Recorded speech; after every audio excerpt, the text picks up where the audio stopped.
Previously on Alan Wake, Alice has been kidnapped. Alan, please help me. Alice? You'll do exactly what I say if you ever want to see your wife again. I can't tell anyone except my agent Barry. Damn it, Barry, they'll kill her! You're my best friend, and I'm worried that you're not right in the head. The ransom is a manuscript I supposedly wrote that's coming true before my eyes. It happened just the way it was on that page. So dark. I have found only a few scattered pages. I want the entire manuscript. The deadline is in 2 days. I found Mr. Wake's pages.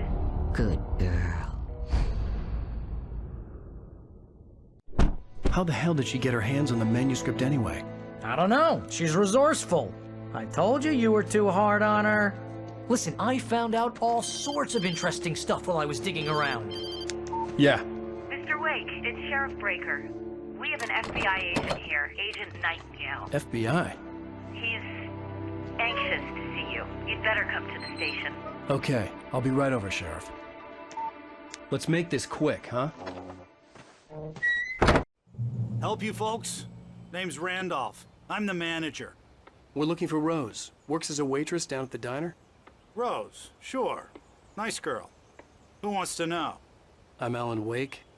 The writer, huh? I heard on the radio you were visiting. Well, I'll show you her trailer. That Rose, she's a nice girl. Always pays her rent on time. As I was saying, Al, I found all sorts of weird stuff from the local newspaper's archives. This place is crazy. Disappearances, mysterious deaths, urban legends come true, and get this, most of this stuff takes place around Cauldron Lake. Well, you ain't wrong, mister. The Indians thought the lake was a doorway to the underworld. I'm the God-fearing type myself. I don't hold with that sort of thing. Yeah, okay. Anyway, there was an island there owned by a guy called Thomas Zane. Now, some of the articles I found about him make him out to be a famous writer, but I ran a bunch of searches, couldn't find a single thing he wrote. Zane was heavily into diving, so much so that the place came to be called Diver's Isle. But the volcano under the lake erupted in 1970, and Zane went down with the island.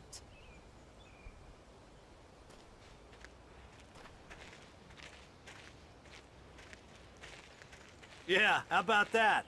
It was there in the morning, as if it had fallen from the sky. But it would take a tornado to lift something like that. We're damn lucky it didn't crush any of the trailers.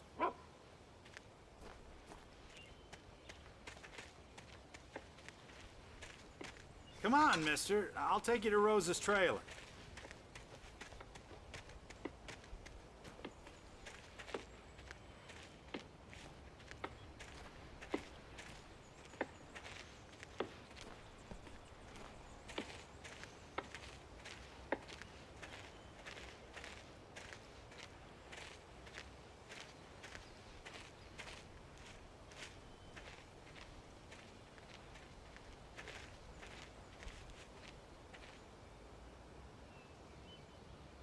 It gets better. A local girl, Barbara Jagger, drowned in Cauldron Lake just a week earlier. They were lovers. Sure, Jagger's a local spook store. The Scratchin' Hag. Comes for you in the dark. Childish stuff like that. Anyway, Al, I'm just getting to the best part. All of the articles about this stuff were written by Cynthia Weaver. I asked around, and she's that crazy bag lady you met. What, the lamp lady? She can be a little loopy, but she's not homeless or anything. Yeah, anyway, she knew both Jagger and Zane before they both died, and she had some kind of a breakdown.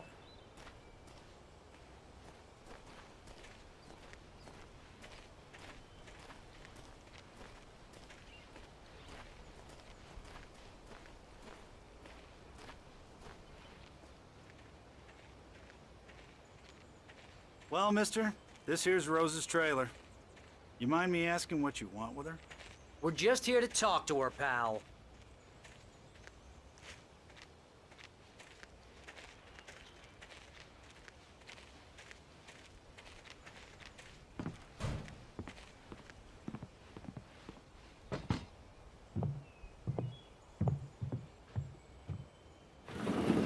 Welcome to... Oh dear, Mr. Wake. I'm so glad you're here. Rose, you have my manuscript? Oh. Oh, yes. Yes. Please, come in. Hey, this is really good!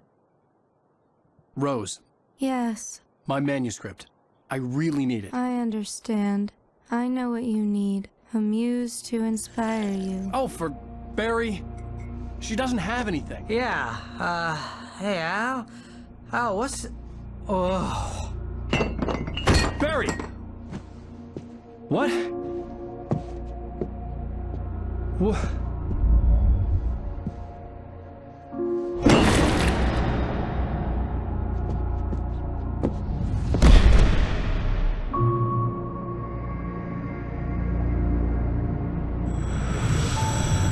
It's coming for you, hiding in my barber's skin.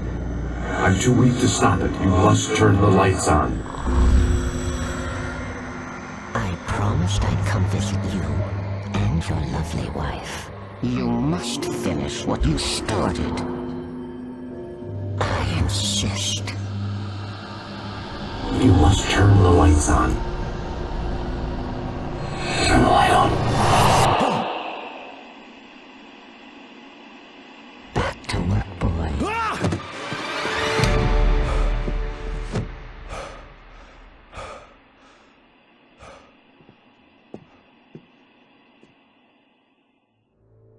I felt nauseous, hungover. Only anger kept me going.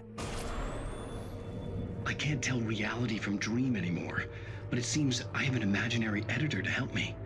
She's an old woman in a funeral dress. I call her Barbara Jagger. She's very strict. I'm writing faster and faster.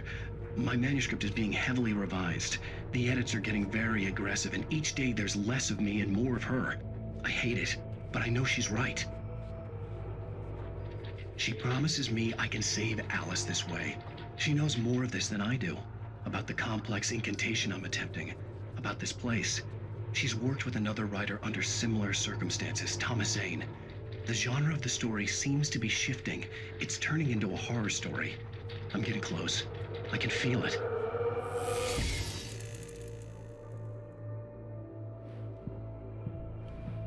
Rose took a day from me. I had less than 12 hours left to meet the kidnapper. All I could do was get Barry into the car, work something out once I got on the road.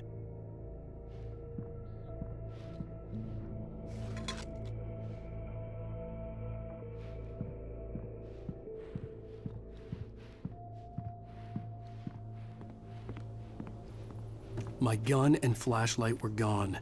I'd have to find a way to get Barry into the car as quickly as possible. There was no time to waste.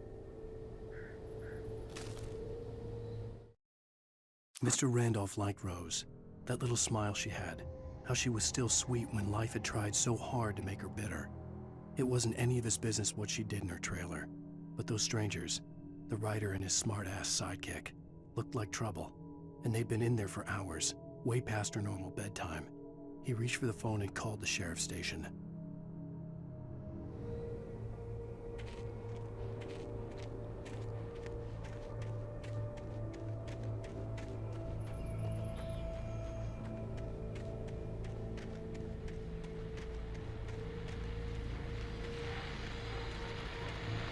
I just stepped outside to catch a breath of fresh air, and let me tell you, the weather's getting heavy.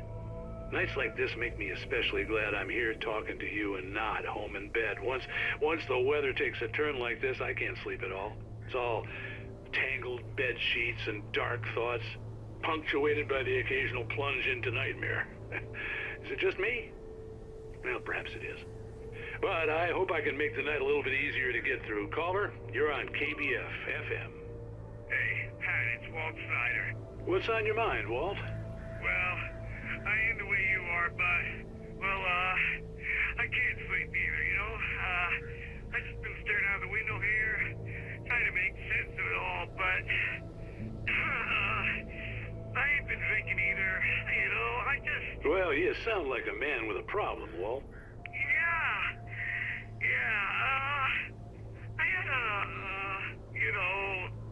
argument with Danny, and, then I got in trouble with the law, and,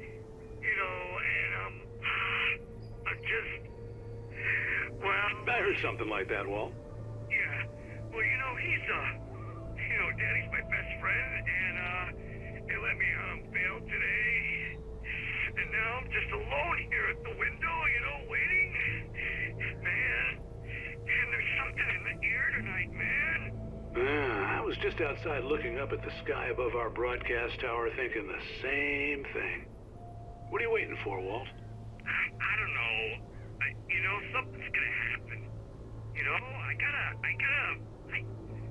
I think I better go. Well, Walt, maybe... No, thanks, Pat. Well, good luck to you, Walt. Hang in there.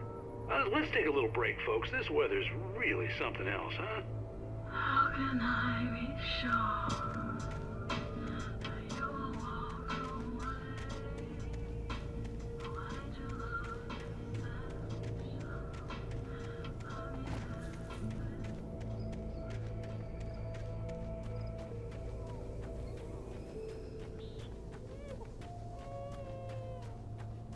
Oh, you're gonna get it now. God knows what you've done to that poor girl. This is Agent Nightingale, FBI! Get him up, Hemingway! You're under arrest! You move a muscle, I'll unload right in your goddamn face! Stay right where you are, Slane!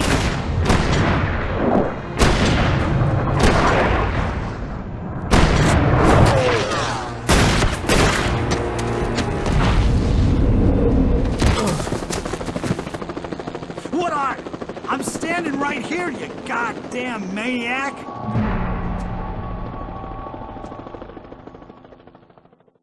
I hated to leave Barry behind, but there was no way I'd miss my appointment with the kidnapper. Give it up, Mr. Wake. Come on. Take it easy on him. Don't let him get away. Right there. Move it. I'll have you shot if you let him get away. He was right there.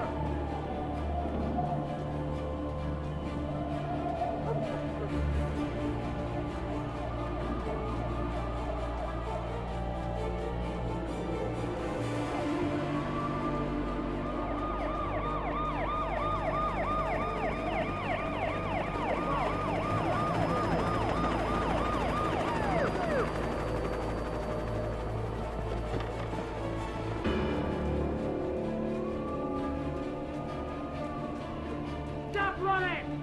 Freeze! Okay, Ben. Keep your eyes peeled. He's gonna try to make it through here. Oh, This way! damn. Man out! Whoa! Where'd he go? Stop! God damn it! Where'd he go? God damn it! Where'd he go? Look away! Keep an eye out!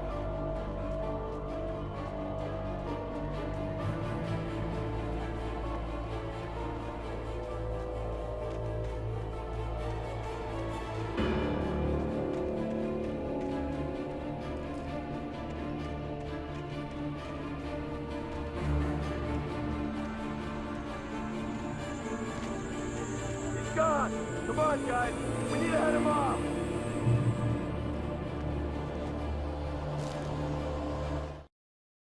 For decades, the darkness that wore Barbara Jagger's skin slept fitfully in the dark place that was its home and prison. It was hungry and in pain.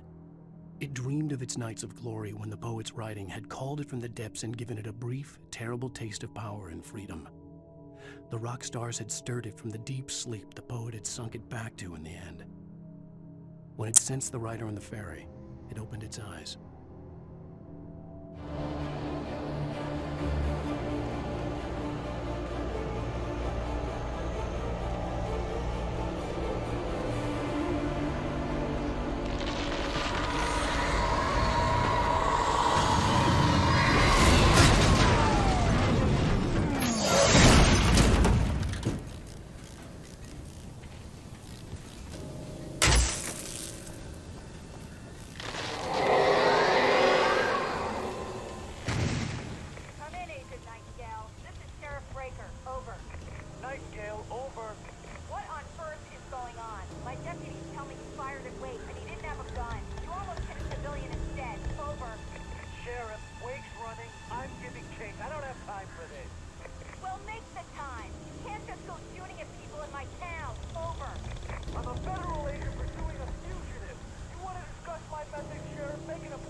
suspect was last sighted running along the gorge that leads westward from the trailer park. All units are advised that the suspect may be armed. Approach with caution. James out.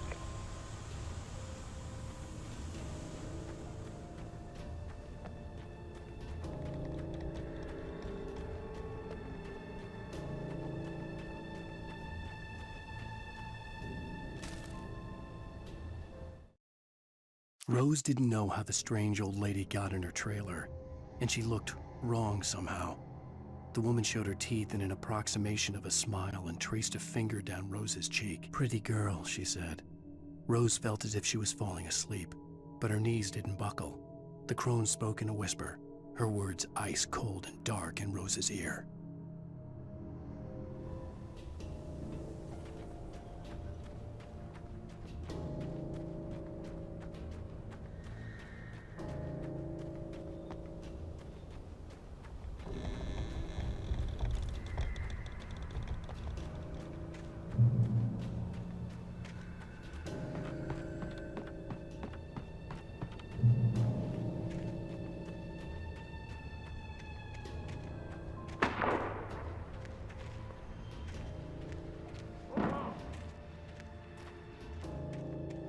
Search the area.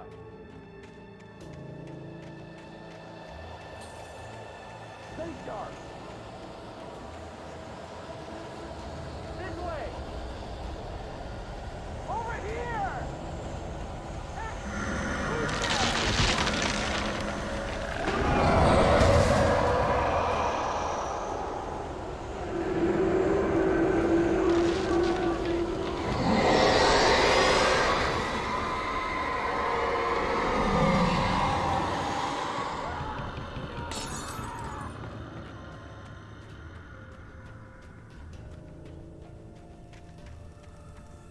This horror was everywhere I went, circling me.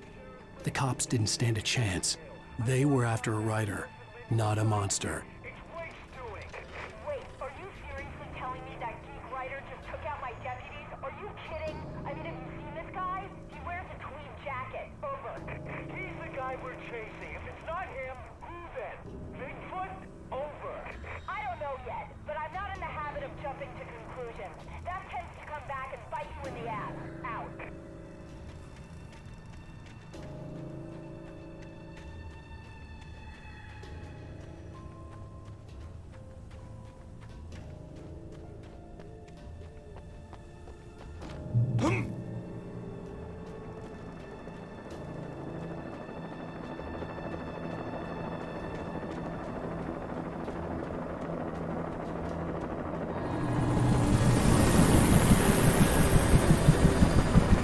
You on the ground. Hold it right there. There's nowhere to run. Freeze!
This is James. Mulligan, Thornton, come in. Over. Thornton here.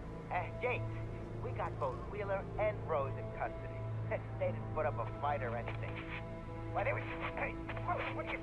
Come on! Sit down and give me that. James, Mulligan here. Over. Go ahead, Mulligan. Mulligan, over! We got Wheeler and Rose here. Wheeler's drunk or hopped up on something. Speaking of which, that Fed had a pretty distinctive whiff of Otis Scotch about him, if you know what I mean. Over. I don't have anything on that, Deputy Mulligan. Over. Well, whatever. Anyway, Rose is just being plain weird here. You better get Doc in to take a look at both. Over. Gotcha. You better get them here quickly. The Fed's gonna want to interview Wheeler. Over. Oh, yeah, I'll bet he does. Looks like they have a lot in common. Mulligan out.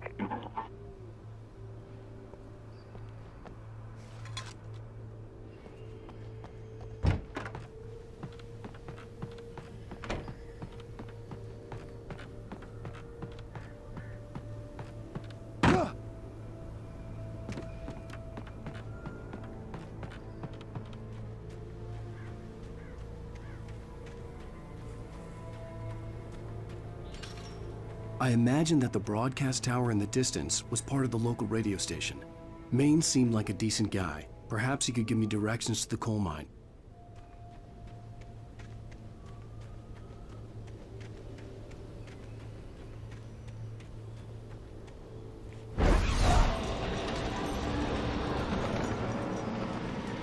Unnatural shadows clung to the gate. The darkness that was after me was trying to stop me. I wouldn't get through without a light.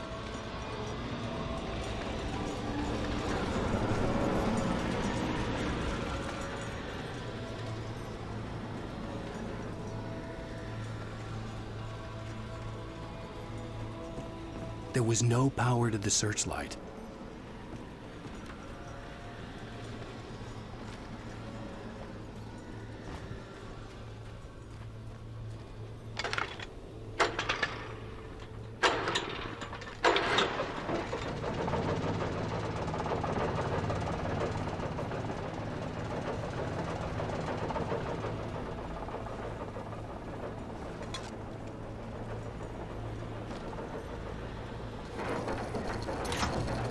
The old generator conked out. I'd have to see if I could fix it and try again.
It took me a moment to recognize the flashbang grenades.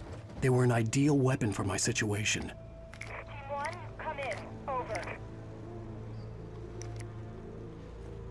Team 1, this is Sheriff Breaker. Report. Over. Team 2, come in. I need a report. Over. Come on, guys. Talk to me. Come in, please. Over.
And here's another call.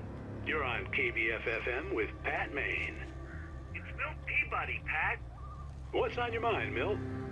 Well, I live near the trailer park, Pat, and there's a big ruckus going on over there.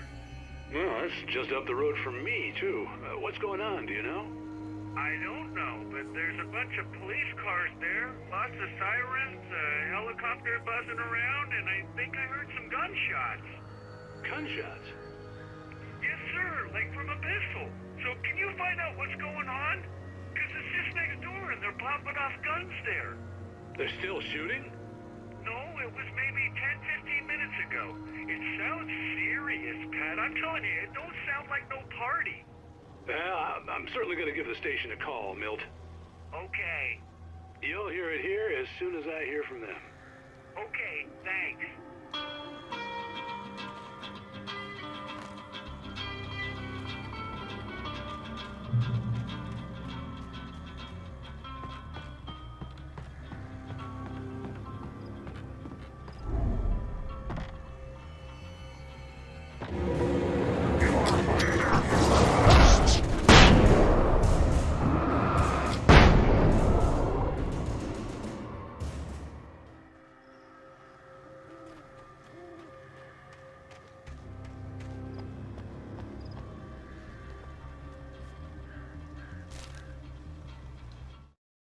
Touched by the dark presence, Rose was lost in a dreamland where everything was drawn in black and gray crayons.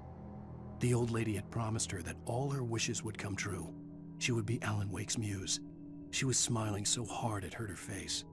She crushed a bottle full of sleeping pills into the coffee. Deep down inside, she was screaming in terror.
hope Maine could lend me a car to get to the coal mine. Oh, why, hello, Lorna. What do you have for us? Well, I just don't see why the cops bothered with the trailer park. What do you mean? It's a trailer park. Of course you would have trouble in a place like that. I mean, what do you...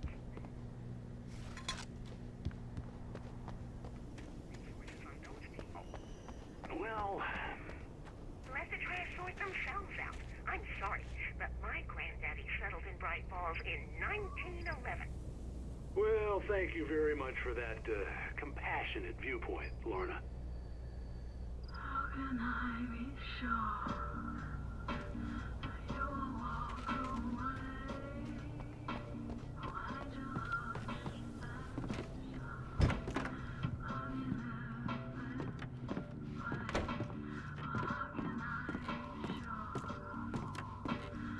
Oh, here's a little surprise. The famous writer Alan Wake just walked in. Folks, I'm going to see if I can talk him into an interview. Come on in, Mr. Wake. Oh, I'm so glad you could find the time to do this, Mr. Wake. Nowhere to run now, Dan Brown. You back away from me. Don't hurt. Whoa. Everyone calm down. Put the gun down. We're all friends here, right? Cool your jets, Nightingale. We got him. What the hell's the matter with you? There's a civilian in there.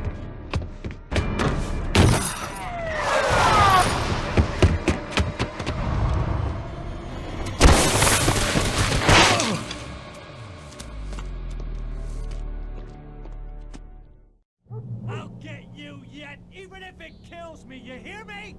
You hear me, H.P. Lovecraft? I had fallen off so many cliffs it was ridiculous. That's what you get for naming a book The Sudden Stop. It was probably good I hadn't had the chance to tell Maine where I was going. I'd have to lose the cops and find my own way to the mine.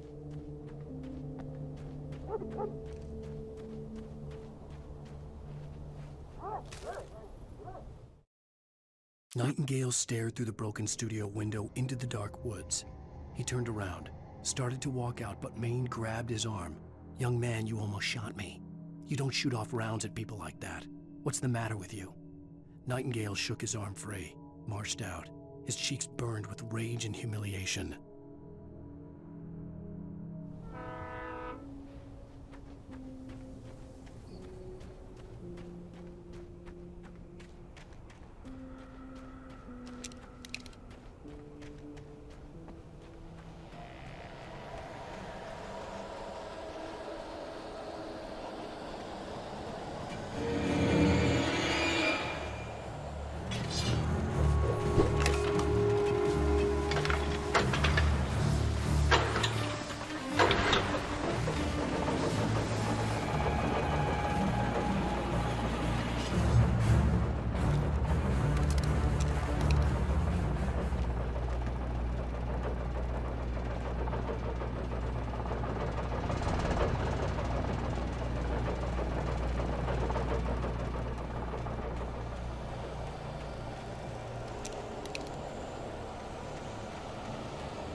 Danny had stepped out, but what stumbled back in was something else.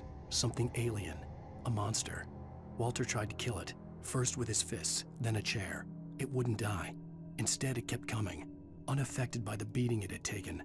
After Walter managed to kick it down the cellar stairs, fear took over. He ran, got behind the wheel, gunned the engine. The booze wouldn't make him forget, but he knew he had to try.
There was no sensible reason for the power company work lights to be here.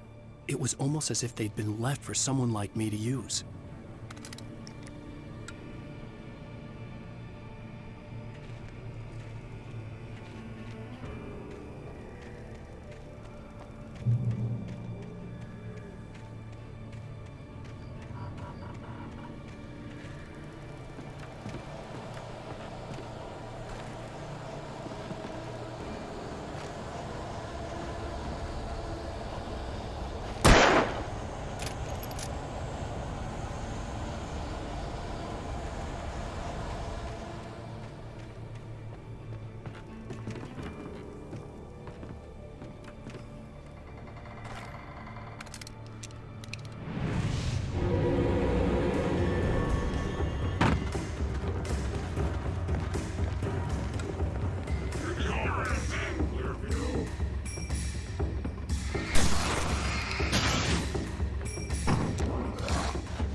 The bulldozer's engine roared to life. Mud and rocks flew as it fought for traction. It crashed through the concrete wall and landed heavily in the yard. If it were an animal, it would have shaken its head after the impact, fixed its eyes on me, and charged. Of course, it had no head, nor eyes. Shadows crawled on its form, twisting it into a monster. Then, it came for me.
Sarah trusted her gut, and her gut said Agent Nightingale was an asshole.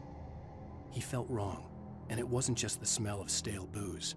It was in the way he flashed his badge, pulled rank, the look in his eyes when he wanted answers. Where was Alan Wake? What was this about an accident? Where was his wife? And most importantly, why did she let Wake go? He wouldn't answer her questions. Federal business was all he'd say.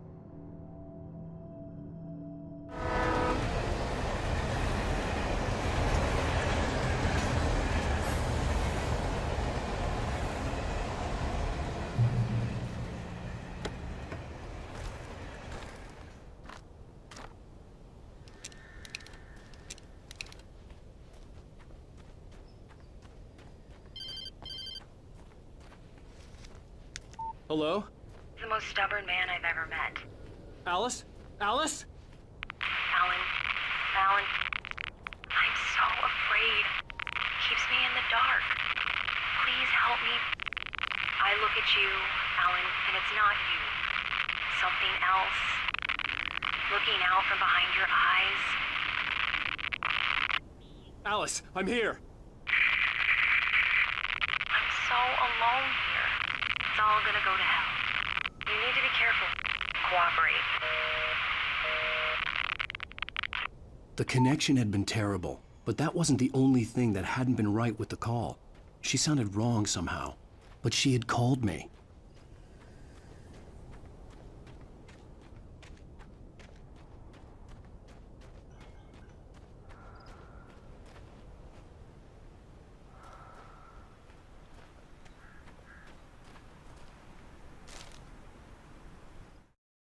The pipe wrenched itself loose from the bridge's steel framework.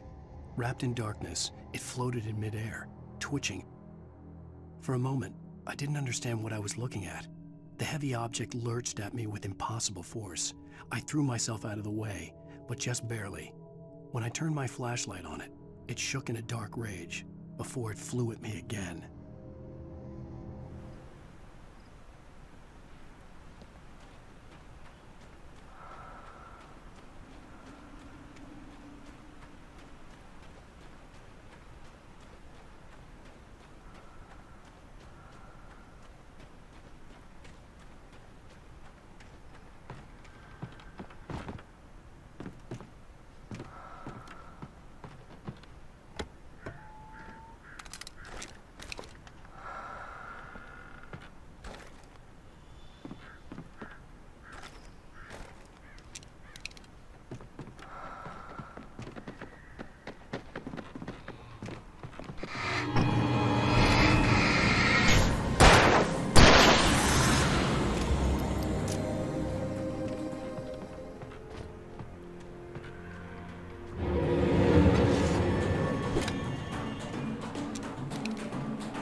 could see a railway bridge up ahead, and a warehouse of some sort on the opposite shore.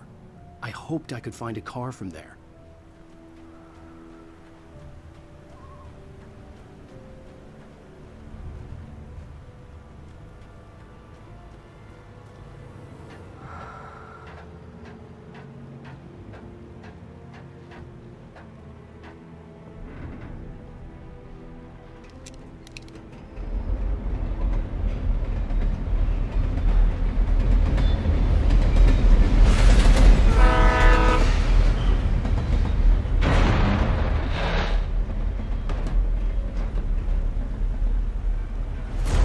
That was pursuing me was growing stronger, and it was taking over everything in its path.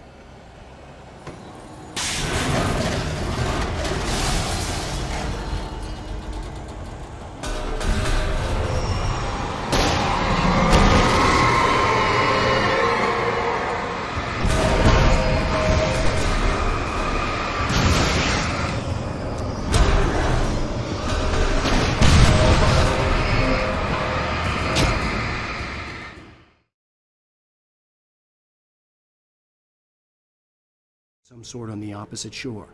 I hoped I could find a car from there.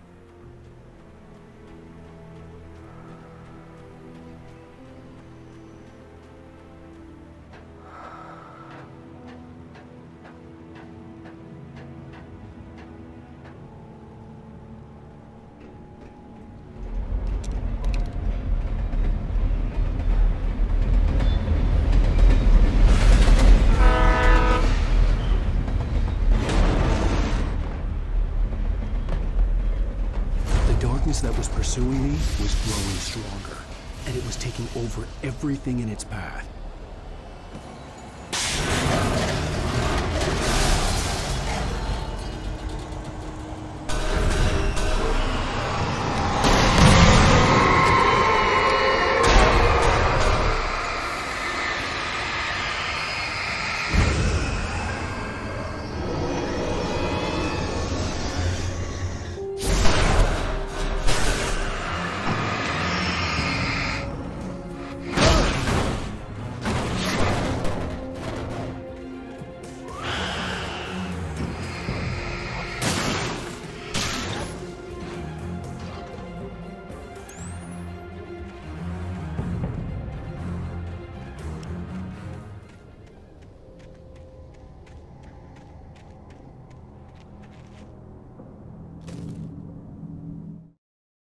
I slammed the door shut right in his smug face. He pleaded for me to open the door. True to form, the asshole actually thought I would obey. I had no sympathy left, no guilt either, not for him. I took a moment to savor the scream. I bet I had a smile on my face. It was all that I had time for. The dark presence was inside the lodge with me.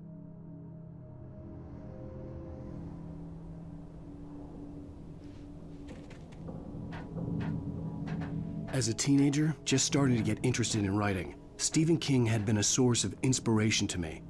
I thought about all the inanimate objects that had come to life in his books. No one is safe in a good horror story, certainly not the protagonist. That's what makes them fun. This was anything but. The darkness could possess anything, and it was getting closer.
We take the facts of our existence for granted, unaware that they are merely a thin veneer of desperate self-delusion covering a vast cosmos of madness and horror. All too often, the stars are right. In Night Springs.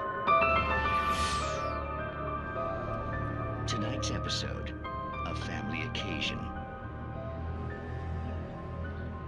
Journalist Alvin Derlis' trip to study the local customs of an insular community in Night Springs has been less than successful. Until tonight.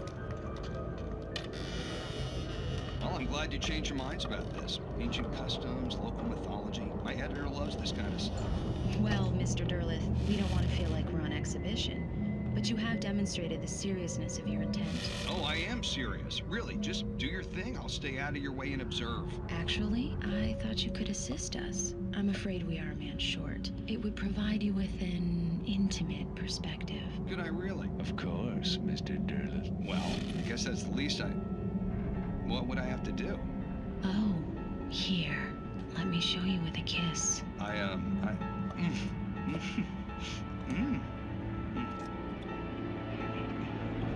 What did you...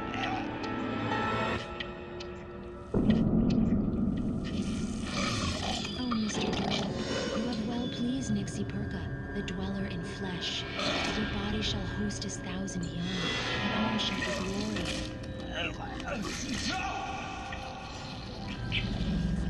Shh, darling, be calm. Shh. Alvin Derlith learned a harsh lesson. If you go looking for mythology, it may come looking for you. And such quests always bear fruit. In Night Springs.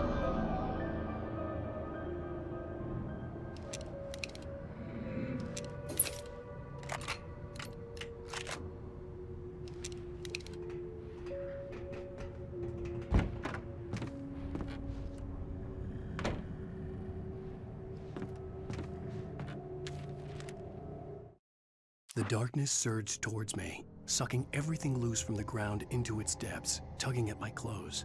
I saw the flare the kidnapper had dropped and threw myself towards it just as I felt my feet leave the ground. The darkness embraced me with the force of a tornado. Somehow I managed to light the flare. The darkness roared and cast me away. I fell toward the dark waters of the lake far below.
never been this glad to see the sunrise. I had a couple of hours to get to the coal mine.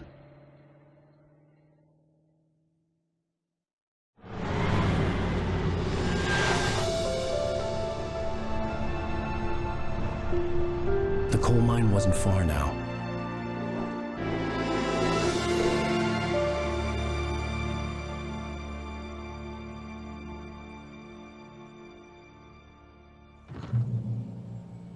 Today, I would meet the kidnapper, and he would give me Alice. I wouldn't give him any other choice. A drowning man will clutch at a straw.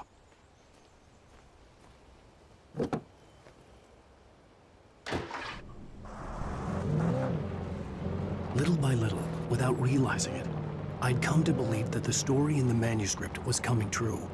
The current of its narrative had taken me deeper and deeper into dark waters. Alice had been taken from me. Barry was probably in jail. I was a fugitive from the FBI. The whole world taken over by the Dark Presence was trying to destroy me. It all felt real, but it matched a textbook case of insanity.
This is Pat Maine, and you're listening to KBF-FM. Folks, I want to apologize for kind of abandoning you to that looping music track last night, but I was detained.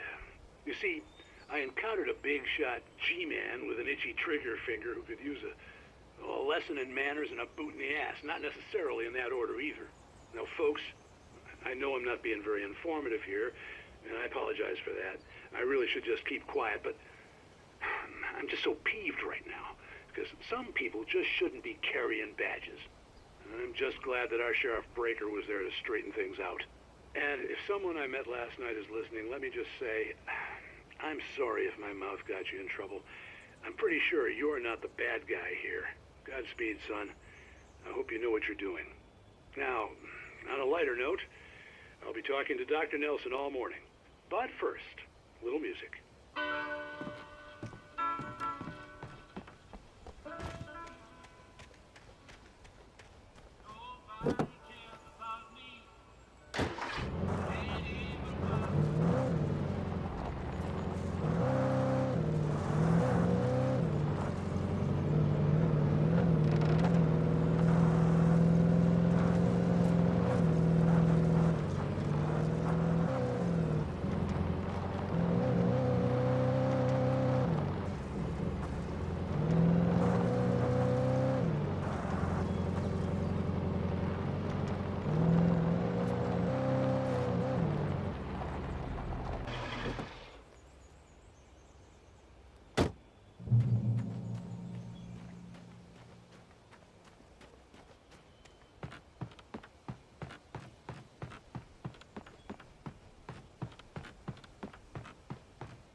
Welcome back to KBF FM. Hope you enjoyed that tune. Now, Doc, you were talking about life and finding that special someone, that soulmate. Well, you were talking about that. I was saying I don't buy it. Well, see, to me, that's strange, because I always pegged you as a hopeless romantic. You got me there, Pat. But I think love's where you look for it. And you need to do a lot of looking, sure. But the idea that there's that one special person out there for you, and if you miss that chance, it's gone forever, and you're forever incomplete. I mean, isn't that depressing? Or, heck, childish even? There's plenty of fish in the sea. And apparently a fisherman has a fishing analogy for everything, but what you're saying, isn't that a little harsh? Well, no. What I am saying is that your potential for finding that connection isn't limited to what's essentially a chance encounter. How is that harsh? Yeah, well, I guess that's a nice thought, but let me say something personal here. Okay. Now, well, I don't disagree with you exactly, but I can't really fit that together with what I feel, what I felt for someone, because she was the one. She was. And I let her drift away from me. Maybe I didn't put in the work, I don't know, but, well, since then, and it was a long time ago, but since then, there hasn't been anyone, not like her. And I'm not saying I dwell on her or haven't moved on. I like my life. I'm not living in the past, but I do miss the way she completed me. You can't argue with the heart, Pat. I'm sorry, folks. I had kind of a scary experience last night, and let's just say it's shaken a few things loose.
For Mott, spying on the writer on the ferry had been a disappointment. His boss had made Wake out to be something special, but Mott hadn't been impressed. He'd gotten a good long look at the wife, though, and he liked what he saw. Mott had fantasized about goading Wake into a fight, but it hadn't happened. Still, he'd get his chance to see if the writer had anything in him. He'd been promised as much.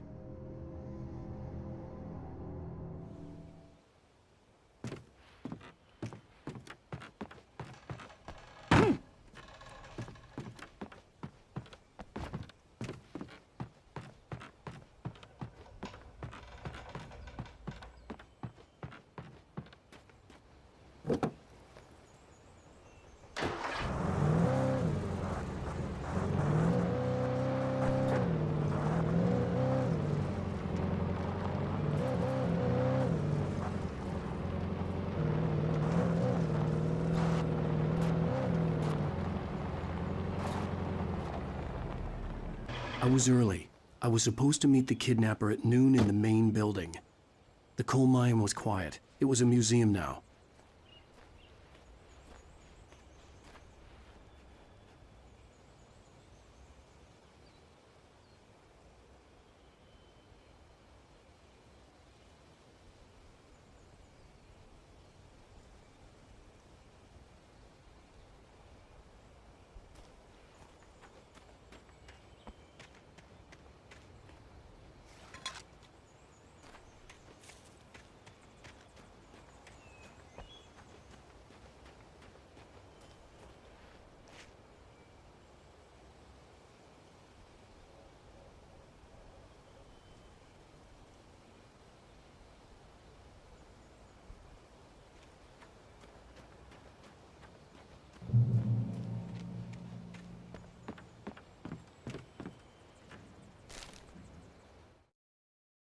With Nightingale gone and the night wind blowing in through the broken studio window, Maine stared at Sarah. The sheriff looked away. Maine's voice shook with barely controlled anger. That boy's doing more drinking than thinking. I hope you know what you're doing, Sarah. He's got a sickness in his eyes. You take my word for it. He wants Wake for a reason, and it's not for anything good.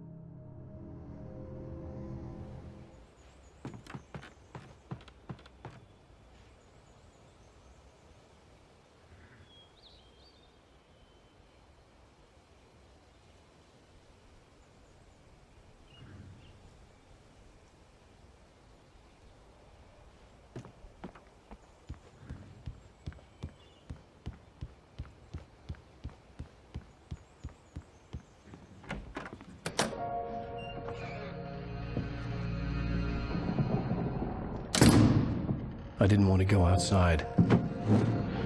Cops had to be looking for me.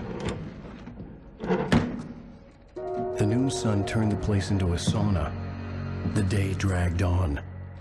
Different scenarios ran through my mind. Ways of how I'd torture the kidnapper to get Alice back. Or the different horrible things he could have done to her. I imagined her dead.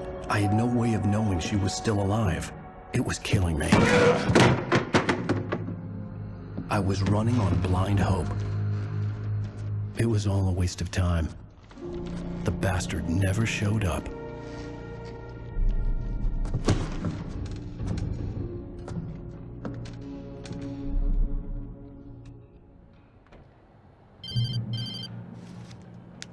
Wake! Where the hell are you? Change of plans.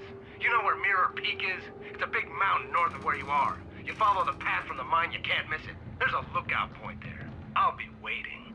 I'm through being jerked around by You you. want to see your wife alive? Because if you do, you better watch what you say to me. Do we understand each other? I want to talk to Alice. Yeah, and I want the manuscript. Don't keep me waiting, Wake. Hello? Hello? Ah! I'm gonna kill him. I had to get to Mirror Peak.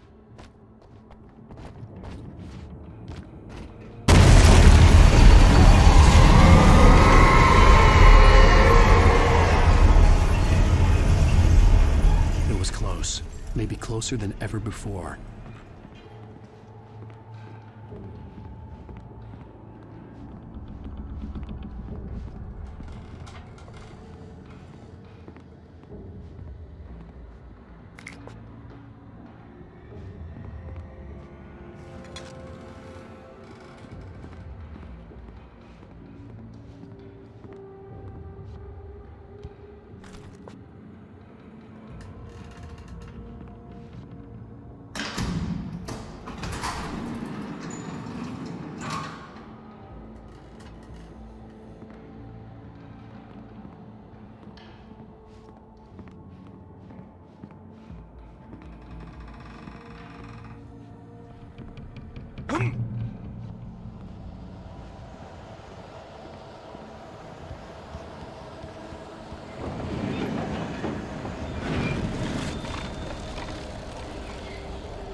When Thomas Zane fell for Barbara Jagger, it happened fast.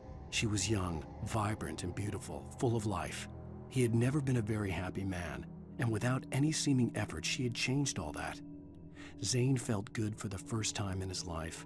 Everything she did was another piece of a jigsaw puzzle he hadn't even known he'd been missing. And best of all, she made the words flow, strong and sharp. She was his muse.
The only way to reach the hillside ahead was to go through the building. I had to find a way to avoid electrocution.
Some of the Taken retained echoes of their former selves, but these were just the nerve twitches of a dead thing.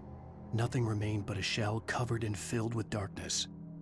In most cases, these puppets were enough for the purposes of the Dark Presence.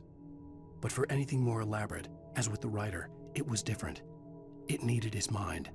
And so rather than taking him over completely, it merely touched him.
There was no way the flashbang grenades were standard power company equipment.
I stared through the bars of the jail cell. Barry stood behind me, swaying on his feet, looking as ill as I felt. Agent Nightingale stood on the other side of the bars with Sheriff Breaker. Nightingale had a stack of manuscript pages in his hand. He seemed unhinged as he gloated. "Well, I've got you now, Raymond Chandler. It's all here. All the evidence, including conspiracy to murder a federal agent."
I had no real plan. I was going to give the kidnapper all the manuscript pages I had for Alice. If that wasn't enough, I'd hold him at gunpoint and make him talk.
dark presence was moving ahead of me in the same direction I was going. A cold feeling settled itself in the pit of my stomach.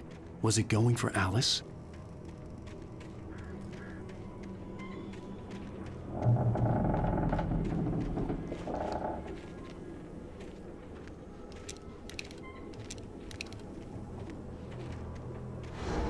The graveyard shift may cause cancer.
The place was dead, a ghost town.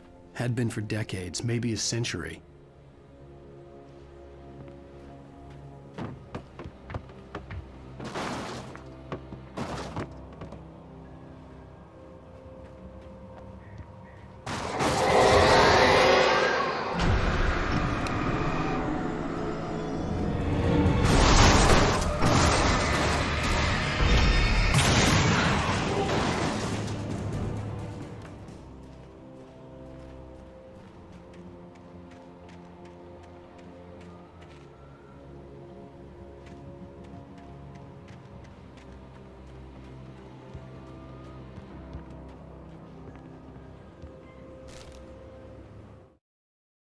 Things were never as simple in real life as in fiction. I had lost count of the times I had wished there'd be a clear reason for my writer's block. Something to fight, something to lash out on. There wasn't. I was filled with doubt. I was nothing like the hero in my books. Alex Casey had gone through his life with single-minded determination, never wavering from his goal. Even now, I was angry at myself, angry at Alice, angry at Barry. I was fumbling and I had no plan.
I needed a key for the door.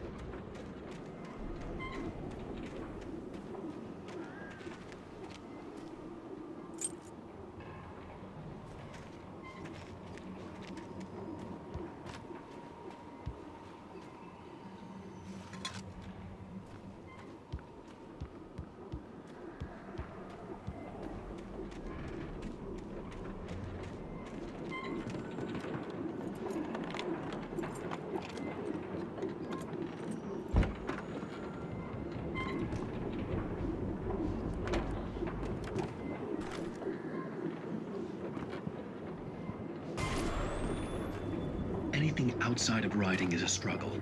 I feel ill. I managed to make my way downstairs. There's a shoebox filled with books and papers by Thomas Zane. It's very hard to focus, but I managed to read some of it. He's a poet, and a good one. He writes of muses and creators summoning fabulous things from a magic lake, using his powers to shape the world of a realm of gods and dreams and demons, dark things that wait for a chance to slip through, wearing the flesh of men as disguise. Zane writes about himself, his girlfriend being taken over by a dark presence, about growing scared of the lake. Zane believes it's a mirror to the gaping void of darkness above, where some Lovecraftian presence lurks. I crawl back upstairs. I'll borrow these things for my story. They ring true. They fit.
The kidnapper had sent me a text. The message was full of spelling errors and insults. It was telling me to hurry up.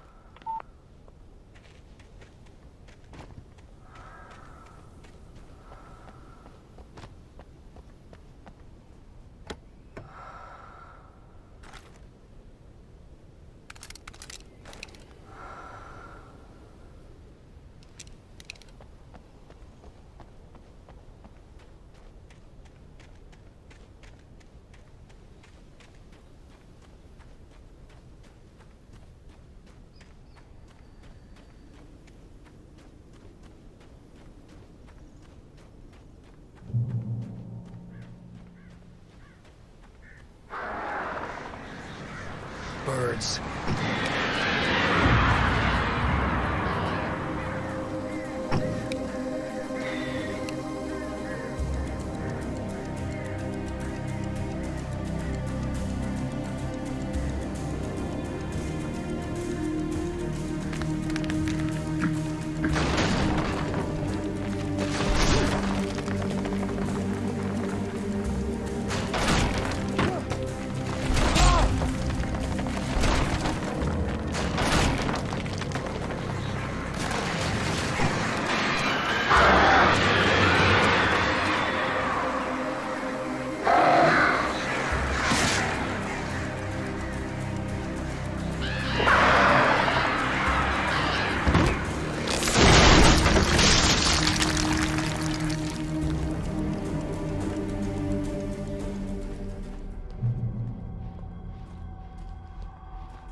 Without warning, the headache stabbed at my brain.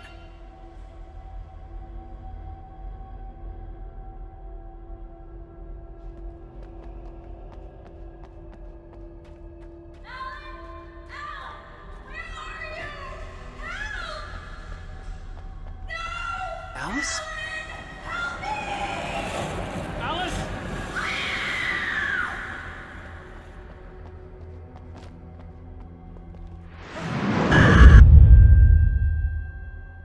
I'm losing it. I gotta get out of here.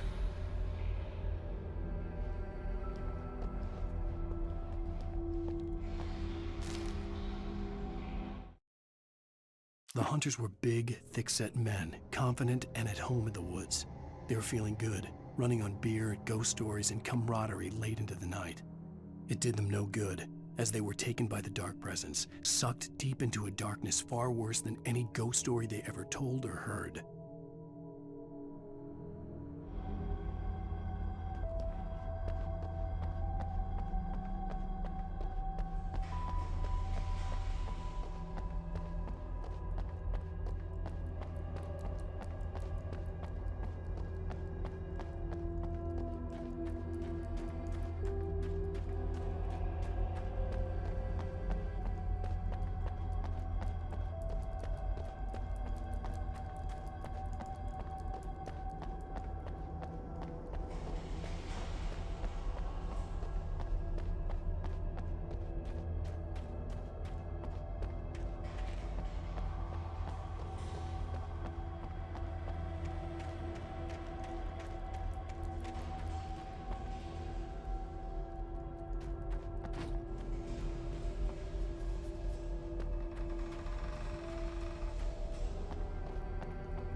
Even behind the closed doors and curtains of his grimy room at the Majestic, the local motel, Nightingale could feel the locals' eyes on him, the unrelenting pressure of their judgment. He forced it out of his mind. For all he knew, they could all be under Wake's spell already. You do what you have to do to get the job done. He took comfort from the bottle in his hand. Please, he thought, just let me get through this.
I'd have to make my way up this mine shaft in order to go on. Maybe the machinery could help me with that.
Lightning flashed behind the windows of Cauldron Lake Lodge.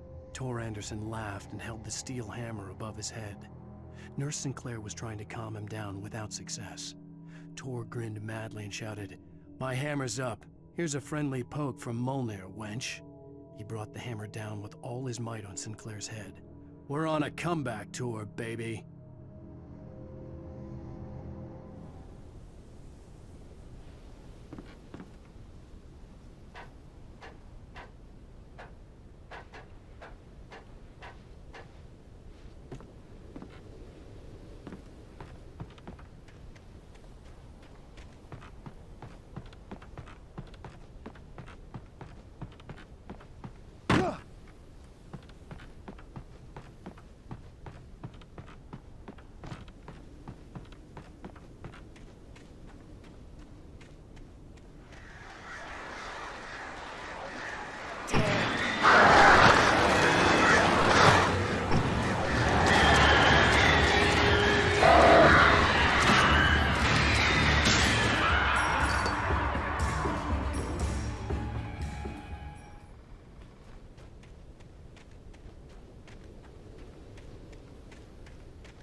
Another cable car.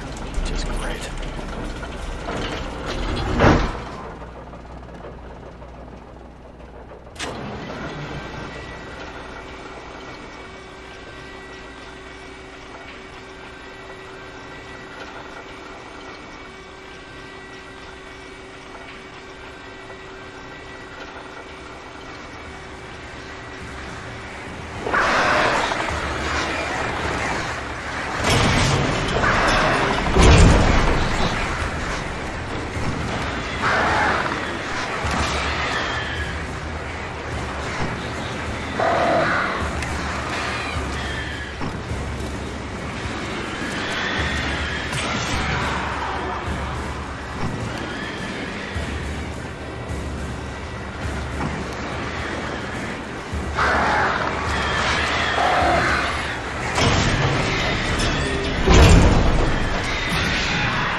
Maud had checked all of Stucky's rental cabins. There had been no sign of the Wakes. It was dark when he'd found their car parked at the end of the road by Cauldron Lake. It made no sense. They must have taken a wrong turn, but there was no sign of them, and the car had been there for hours already. Frustrated, Mott stood on the rotten ruin of the footbridge that had once led to Diver's Isle before it sank beneath the waves years ago. The boss wouldn't be happy.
I could see Cauldron Lake. I thought I could make out the spot where the island and the cabin had been. There was a light near it. It had to be a boat.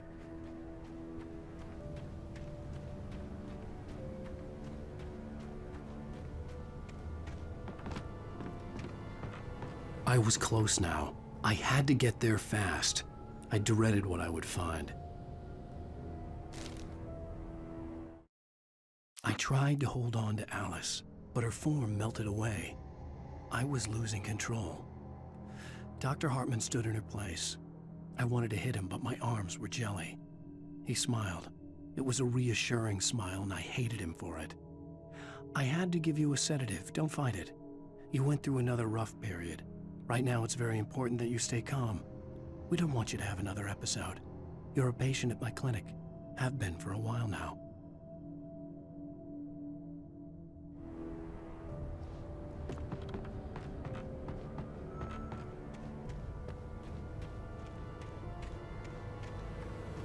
Wait!